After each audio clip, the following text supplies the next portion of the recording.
I'm Emma from English. Welcome back to another lesson about confusing English verbs. English verbs that are similar, and so sometimes it's hard to know which one is the right one to use. So they might be causing you a few problems. But don't worry. In this lesson, we're going to help you to fix those problems. We're going to focus on the verbs been and gone. Now, I'm sure that you've already recognized that these verbs are not in the infinitive form.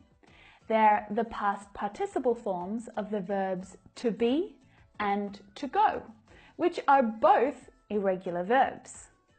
Now, these verbs have a really close relationship in English, though their verb forms don't really give you any clues about that. Here you can see them in past tense, in present tense, in past participle form together. But in English, the verb to go has two past participle forms, gone and been. The past participle form of be and go can be been. And this is usually where the confusion happens. These two verbs are very often used in similar ways and in similar contexts, but sometimes only one of these verbs works. The past participle form of verbs are most commonly used in the perfect tenses, together with the auxiliary verb have. So this is where you need to pay close attention to the main verb and be clear about which verb you're trying to use, to be or to go. Firstly, let's review been as the past participle of to be. He's been sick for a week. I've been exhausted since we got home. Have you been pleased with your performance this year? So we use been to talk about feelings and our health, but of course it can also be followed by the continuous verb form as part of the structure of the present perfect continuous or the past perfect continuous. They had been waiting at the wrong classroom. But when we look at been as the past participle of to go, well, obviously there are a few questions that we need to ask. Why are there two different forms? Is the meaning different? When should I use gone and when should I use been? The difference in meaning is actually quite simple. Gone tells us that the movement is in one direction, away from a particular place. Been tells us that the movement is in two directions, away from a particular place and then back again. You've returned. They've gone. They're not here at the moment. They've gone to the supermarket. They're at the supermarket now. They're not here. They've been to the supermarket. So they're back home now. Amy's just gone for a run. She's not here right now, but she'll be back in half an hour. Amy's just been for a run. She arrived home about 5 minutes ago. The difference between been and gone is simple to explain when you're talking about holidays. My sister-in-law lives in Thailand, in Bangkok, so I often go there to visit her. I've been there 5 times already. Those trips are all complete. They're in the past. She hasn't been to Australia to visit me yet, though. I'm looking for Tom. Has he already gone to Sydney? He's already been. He got back yesterday. Now, there's a little trick to remember here. If the trip is complete, then use been. But if the trip is still happening and the person is not here, use gone. Now, in this video, I talked about the present perfect, and I explained that the present perfect can be used to talk about life experience, or it can be used to talk about an unfinished action in the past that is somehow affecting the present moment. So usually that unfinished action started recently in the past and is still happening in the present.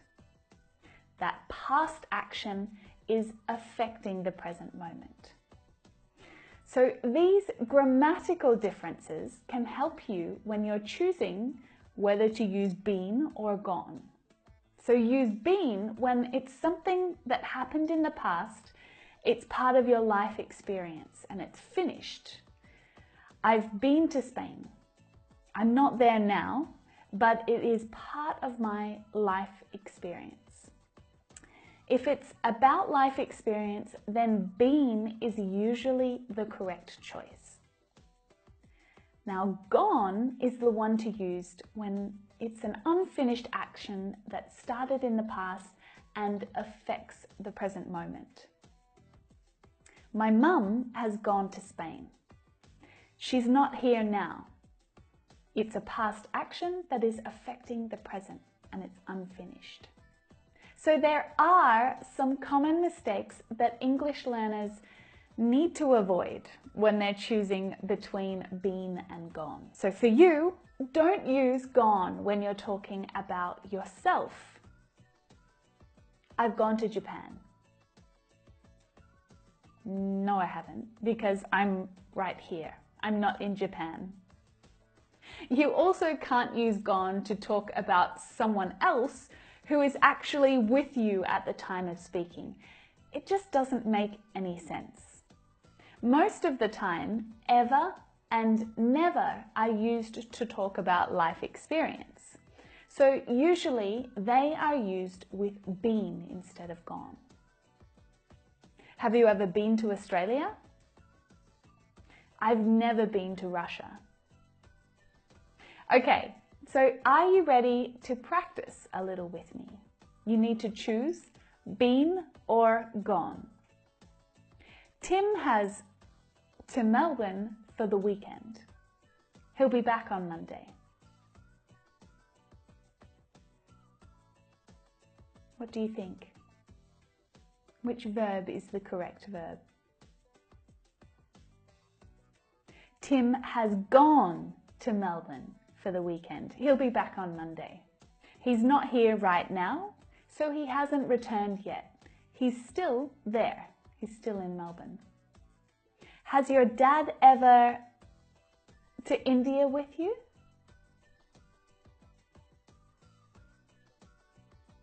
Has your dad ever been to India with you? We're talking about life experience here. So we would probably choose been. Jessica has to the supermarket already. She bought some fruit for our picnic tomorrow.